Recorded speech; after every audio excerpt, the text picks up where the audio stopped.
Telugu Desam party అధినేత చంద్రబాబు నాయుడుకు ఈసారి ఎన్నికల్లో ఎంతో ప్రతిష్టాత్మకం.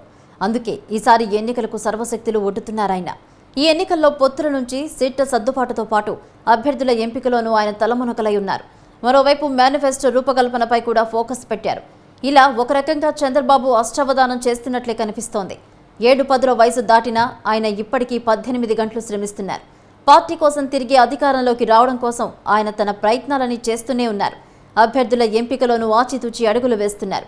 గతంలో మాదిరిగా కేవలం ఆర్థికంగా బలమైన నేతలు మాత్రమే కాదు, సామాజిక వర్గాల సమీకరణను కూడా చంద్రబాబు దృష్టిలో పెట్టుకుని సెలెక్ట్ చేస్తున్నారు. ఇందుకోసం 3 విధానాలు చంద్రబాబు అనుసరిస్తున్నారని అత్యంత సన్నిహితులు చెబుతున్నారు. సీనియర్లైన గెలుపు కష్టమని తేలితే పక్కన పెట్టడం, కొత్త నేతలకు అవకాశం ఇవ్వడం, సామాజిక వర్గాల సమతూకం పాటించడం, ఈ 3 సూత్రాలను విధిగా పాటించాలన్న నిర్ణయంతో ఆయన జాబితాను సిద్ధం చేస్తున్నట్టు తెలిసిందే.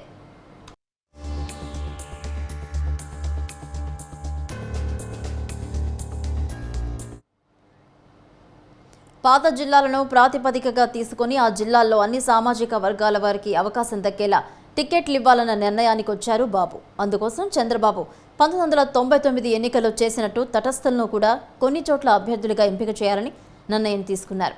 అందులో మేధావులు, జర్నలిస్టులు, ప్రజలతో మమేకమవుతున్న వారి పేర్లను ఆయన జిల్లాల వారీగా తెప్పించుకుంటున్నారు. ఇప్పటికే పూతలపట్టు నియోజకవర్గం నుంచి ఒక జర్నలిస్టును ఇన్ఛార్జిగా నియమించారు. పూతలపట్టు ఇన్ఛార్జిగా ఒక ఛానల్లో పనిచేస్తున్న జర్నలిస్టుకు ఇన్ఛార్జి బాధ్యతను అప్పగించి జనంలోకి పంపారు.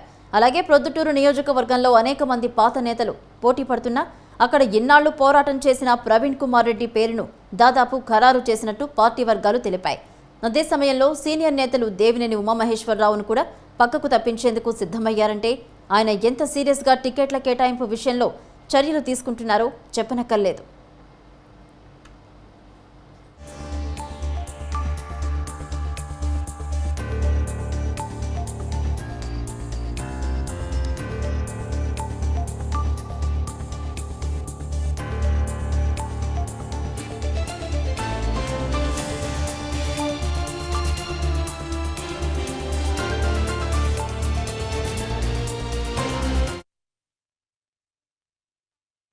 ఈసారి 2-3 సీట్లు ఇవ్వాలన్న నిర్ణయానికి వచ్చారు చంద్రబాబు.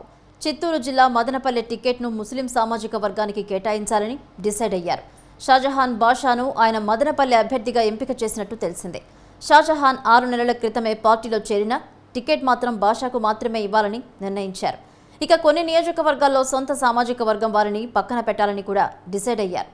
గెలవాలంటే సోషల్ ఇంజనీరింగ్ చేయాలన్న ఉద్దేశంతో ఆయన ఆ దిశగా కసరత్తులు చేస్తున్నట్టు తెలిసిందే.